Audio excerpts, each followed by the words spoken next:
Tai Juozai, pašnekam, sakykime, iš mokslinės pusės ir apie gyvenimišką problemą. Tai šaknų gumbas. Šią vakar iškilo, kad labai daug randa šaknų gumbo rapsuose, kad tai yra ir tokia nuvilnė mintis, kad tai su sėkla atkeliauja. Tai gal reikėtų biškit, pašnekėt ir žmonėms išaiškinti, kokia situacija, kaip jiems reikia elgtis, kad tą šaknų gumbą, Juozai, mes jo neišvengsim, jisai neišvengiamai bus, tik tai kaip galim, sakykime, atitolinti, kaip reikėtų elgtis ūkininkui, auginant rapsus ir aplamai, sėjomaininiai dalykai visi. Šaknies gumbo problema iš tikro yra susijusi su sėjomaina. Ir dabar tikrai daugelyje ūkių 2 metai auginami kviečiai, 3 metai rapsai. Tai jau neišlaikomas tas minimumas lauko, kad palikti lauką be rapsų. Kitas momentas tai yra vis dėlto kryžmažiedžiai tarpiniai augalai, piktžolės kryžmažiedės laukuose. Dabar be abejo jom yra palankios sąlygos, nes tikrai plūgas retai kada naudojamas lauke. Ir aišku, dar dasideda meteorologinės sąlygos palankios, ar sakykime tiesiog lauko sąlygos tam tikrose vietose, kur labiau drėgmės yra, suvažinėta dirva. Tai aišku, kad tas gumbas ir plinta.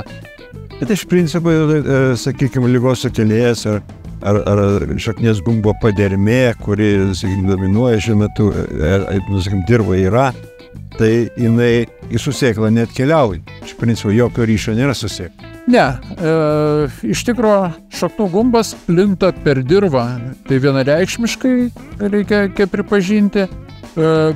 Pats plitimas gali būti per padargus, tiesiog iš lauko, ko išvežama, o galiausiai tai, yra kiti keliai, bet tai tikrai ne per sėklą. Tai jūs paminėjai padargus, man teko būti Lenkijoje, apžiūrint bandymus, tai buvom tokiam lauke, buvo pusė lauko, buvo labai didelė infekcija šaknų gumbo nustatyta dirvožemį ir pusė lauko buvo sėta paprasta hibridinė veislė žieminių rapsų, o kita dalis turinti atsparumo gumbui. Ir, sakykime, įėjus į lauką ir grįžus iš jo, sakykime, tai savininkas sako, reikėtų kojas nusiplauti. Ir dar kita detalė tokia, kad, sakykime, tas rapsas, kuris neturėjo atsparumo šaknų gumbui, tai šaknis buvo labiau pažeistas, tie gumbeliai buvo didesni.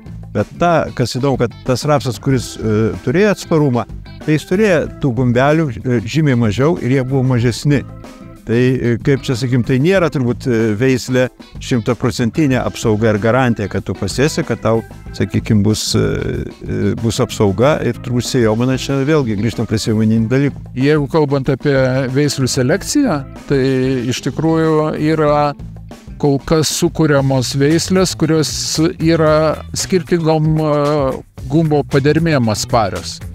Ir be abejo, gali būti, kad lauke ir kelios gali būti padermės, tai viena galbūt ją prilaiko ir stabdo, o kita padermė atitinkamai gali plisti. Tik tai, aišku, nebe tuo intensyvumu, nes visumoje genetika, kad duoda tą apsaugą.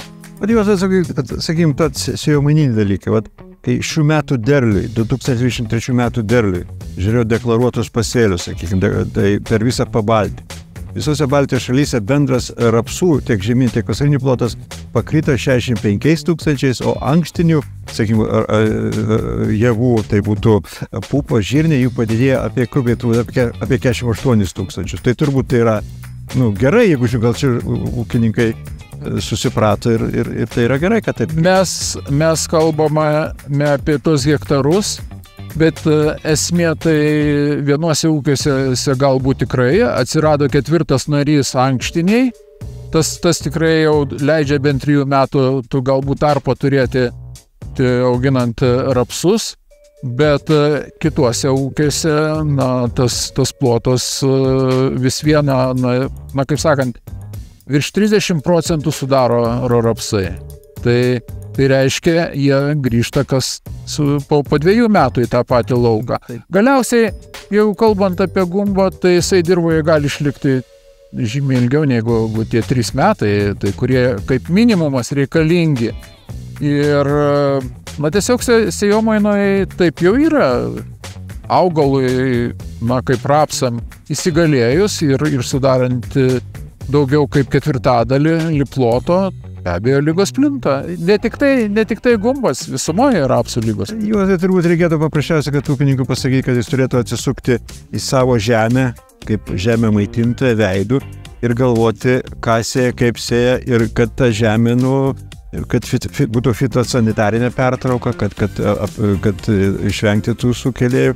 Ir aš manyčiau, kad tas bendras rapsų sumažėjimas ir ankštinių padidėjimas turbūt turėtų, taip bendrai, bet turėtų sugrįžti ir į kiekvieną ūkį. Turbūt ir nauji reikalavimai sėjomaininės, sakykim, naujuose reikalavimuose, tai vėlgi laikytis augalų kaitos.